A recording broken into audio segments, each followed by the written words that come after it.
Números para representar quantidades. Por que são possíveis? Eu sou Alexandre Jacob e você está no Ciência Explicada. Tendo assistido ao vídeo do algoritmo do sistema de numeração posicional, você deve ter aprendido que a partir de uma coleção de símbolos e uma metodologia iterativa e sistematizada, uma quantidade qualquer pode ser representada através de um número composto por algarismos dispostos lado a lado. Lá, embora eu tenha apresentado diversos argumentos intuitivos a favor da construção do algoritmo, há um assunto que eu pretendo trabalhar melhor aqui. Dados objetos ou coleções de objetos, quais são as ideias motivadoras do método que, por intermédio de um símbolo de uso comum, representa as quantidades de forma única e exata? A tal símbolo dá-se o nome de número. Com enfoque nos conceitos e sem a necessidade de formalismos matemáticos, nos próximos minutos eu quero conversar com você sobre os caminhos da construção do número que representa quantidades. Tecnicamente falando, eu desvendarei para você os conceitos fundamentais dos chamados números cardinais. Você se certificará de que usa tais números desde sempre para converter quantidades quaisquer em representações numéricas. Chegou a hora de você, neste assunto, tomar consciência do que você já sabe.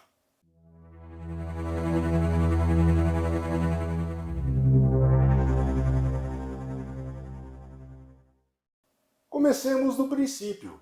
Permita que eu conduza você por simples relatos, onde eu ilustrarei quão poderoso é o conceito da representação de quantidades através de um tipo específico de número. Vamos começar? Imagine que alguém cuide de um rebanho de ovelhas. Sim, um pastor de ovelhas, que vive disso. Ovelhas nascem, morrem, e esse alguém em seu dia a dia pode perdê-las também, assim como as vender, comprar mais ovelhas, trocá-las por outras, enfim. O rebanho é usado com fins econômicos e ajuda na sobrevivência de um grupo de pessoas. Você concorda que deveria existir um controle, um registro de quantidades de ovelhas? Mas há uma premissa fundamental e totalmente inesperada que deve ser considerada aqui. O tal pastor desconhece números de qualquer sistema de contagem. Estou falando de um ser humano primitivo, vivendo em uma sociedade primitiva que dispõe de pouquíssimos recursos técnicos. A minha e a sua missão aqui é levar o pastor a raciocinar em torno de possibilidades de soluções que o ajude a criar e então aprimorar o registro da quantidade de ovelhas. Como fazer o registro da quantidade de ovelhas desconhecendo números e técnicas de contagem? As ovelhas vivem no campo e o terreno pode ser bastante irregular. É preciso conduzir a pé o rebanho para diferentes locais de pastagem, para uma farta disposição de alimentos, o que faz com que o registro de ovelhas precise ser transportado com o rebanho durante todo o tempo. Imagine o pastor com o seu cajado e seus pertences todos em pequenas bolsas de couro. O tal registro, portanto, tem que ser leve e também pequeno. Tem que ser algo que não apodreça e também que não tenha problemas com chuva e umidade, preferencialmente que seja abundante no ambiente. Pequenas pedras, claro. Que tal associarmos ovelhas a pedras que possam ser carregadas pelo pastor? Observe a ovelha em um pequeno rebanho. Temos uma coleção de ovelhas, portanto. Pegue agora um punhado de pedrinhas, preferencialmente que tenham o mesmo tamanho e cor. Temos uma coleção de pedrinhas também. Vamos pensar. Uma pedrinha pode ser associada a uma ovelha, outra pedrinha a outra. E assim vai. Veja. Estamos associando um objeto de uma coleção a somente um objeto da outra coleção, isto é, associando unidades. Isso deve ser feito até que se esgote a quantidade de ovelhas ou pedrinhas, o que acontecer primeiro. O que você viu na animação é a chamada correspondência 1 a 1. Este conhecimento é proveniente de um processo que domina toda a matemática. Atribuir a cada objeto de uma coleção um objeto da outra, continuando o processo até que uma das coleções ou ambas estejam esgotadas. Técnicas de numeração baseadas em metodologias de comparação são usadas desde os povos primitivos. Você concorda que o que foi apresentado na animação é uma forma de se registrar quantidades de ovelhas? Imagine aquele pastor todas as manhãs, tendo de conferir a quantidade de ovelhas. Ele pega a sua bolsa, com pedrinhas, e confere pedrinha a pedrinha, ovelha a ovelha, se é o casamento, a correspondência das unidades. A coleção completa de pedrinhas é a representação da quantidade de ovelhas. Como o pastor sabe se está faltando ou sobrando ovelhas? Há três possibilidades aqui quando comparamos as coleções de ovelhas e de pedrinhas. Primeira, ovelhas e pedras estão completamente associadas. As pedras que ficaram na sacola de couro representam a quantidade de ovelhas do rebanho. É uma relação de igualdade entre as quantidades das duas coleções.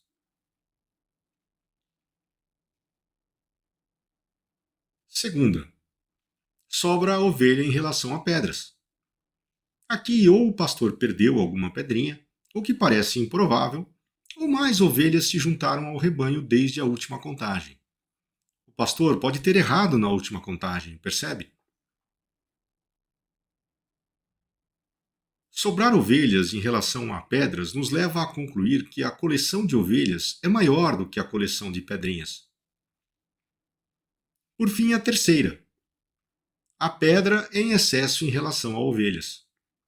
Bom, se não houve erro na última contagem, e se ninguém sabotou a sacola de pedras colocando alguma a mais, então algumas ovelhas desapareceram. Podem ter sido roubadas, mortas por lobos.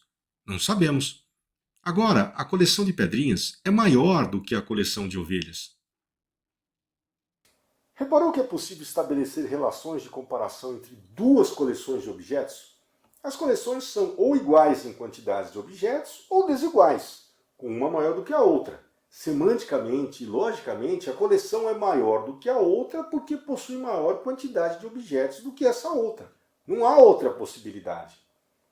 Voltando ao caso do pastor, agora é a época dos festejos de final de ano e ele precisa se dirigir ao mercado principal do povoado para comprar muitos perus para a comunidade onde vive. Um peru por uma ovelha jovem? Um cordeiro? Sim, sim. Não é sempre que se come peru por estas bandas, o que justifica o preço. O pastor deixa o rebanho reunido fora do mercado e com seu saco de pedrinhas dos cordeiros dirige-se à loja do comerciante dos perus. O comerciante de perus tem o seu próprio registro de quantidade de perus, grãos de milho. Dado um grão de milho, é necessário que se faça a correspondência um a um com um único peru. E assim para a coleção toda, da mesma forma que o pastor fez com as ovelhas. Agora, é preciso encontrar a quantidade de grãos de milho que seja igual à quantidade de pedrinhas, que são cordeiros, que o pastor pretende usar como forma de pagamento dos perus. Dada a coleção de pedrinhas, vamos buscar a correspondência de cada uma com um grão de milho. Veja, em sendo uma pedrinha correspondente a um grão de milho, se a pedrinha representa um cordeiro, então o grão de milho representa um peru, e vice-versa. Há uma relação de equivalência entre cordeiros e perus. Finalizada a correspondência entre pedrinhas e grãos de milho, o pastor, agora fora do mercado, em área apontada pelo comerciante, efetua a troca física dos cordeiros envolvidos na transação pelos perus. Muito prático isso. Mas o mesmo método funciona se misturarmos objetos distintos na coleção? Imagine que o comerciante, além de perus, também comercialize bois e ovelhas. Há um pequeno estoque de tudo. Cuidadoso como ele é, faz um inventário dos animais e há um controle para cada tipo de criação. Grãos de milho são usados para o registro de perus. Efetuando-se a correspondência um a um para os outros animais, para bois o comerciante usou grãos de feijão branco.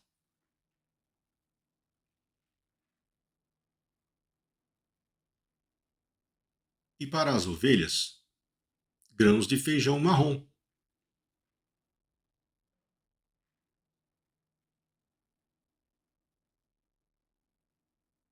Como ficaria a quantidade total de animais? Junta-se tudo? Sim! Grãos de milho e de feijões branco e marrom pertencem a uma única coleção. Veja as estrelas e correspondem ao valor total. Não importa se relacionamos tipos diferentes de animais ou qualquer coisa, o método funciona. Mas para quantidades de 10 a 20 pedrinhas, grãos de milho, feijões, tudo vai bem. Contudo, acima de 20 ou 30 unidades, visualmente uma a mais ou a menos já não será facilmente percebida. Imagine então para 100, 200, 500 unidades. O método definitivamente é inapropriado agora. No caso do pastor, além do problema do peso em carregar as pedras, há um expressivo aumento do risco de errar na conferência de pedrinhas com animais. E também perderia um tempo enorme. Vamos raciocinar. O que fazer? Eu sei o que você está pensando. Usar um outro objeto como correspondência de agrupamentos com mais itens, correto? Sim, esse é o caminho. Faz-se necessário, portanto, criar o que se chama de coleções modelo, cada uma tipificando uma coleção viável que fará com que mais possibilidades de quantidades sejam mais facilmente compreendidas. O homem primitivo encontrou tais coleções modelo no próprio ambiente, associando, por exemplo, asas de um pássaro ao número 2, uma mão aberta com destaque para todos os dedos ao número 5, e assim por diante. No caso do pastor que necessita da nossa ajuda, o objeto tem de ser algo que ele possa colocar em sua bolsa de couro. Uma pedra maior ou diferente das que foram utilizadas anteriormente, desde que padronizada, poderia ser um símbolo para um novo agrupamento. Veja a seguir. Um triângulo possui 3 vértices. Que tal uma pedra triangular para representar uma coleção de 3 ovelhas? Veja, na situação em que há 4 ovelhas, o pastor pode utilizar uma pedra triangular e uma pedrinha. Criar símbolos que correspondam a uma maior diversidade de itens compacta a representação da quantidade. Compondo-se adequadamente os símbolos e suas correspondências, você fará o pastor representar uma mesma quantidade sem a necessidade de carregar muitas pedras. Os conceitos que descrevi para você desde o início deste vídeo se referem à construção do chamado número cardinal, que repousa somente sobre o princípio de correspondência entre coleções. A palavra cardinal vem do latim cardinalis, que significa principal, o mais importante, essencial. Você percebeu que estamos falando de um número cuja construção é o alicerce, se não o mais importante da matemática? Quantidades são representadas por cardinais. E um detalhe muito importante: cardinais tratam de comparações entre coleções, não de contagens. A técnica para a criação de um número cardinal é tão simples que todos podemos criar números e seus respectivos símbolos que representem quantidades. A desvantagem, no entanto, está no fato das escolhas se tornarem muito pessoais, a ponto de ninguém entender tais números. Por isso, ao longo dos séculos, as sociedades organizadas buscaram padronizar as representações de modo que todos mesmo, pudessem compreender seus significados e de forma muito intuitiva.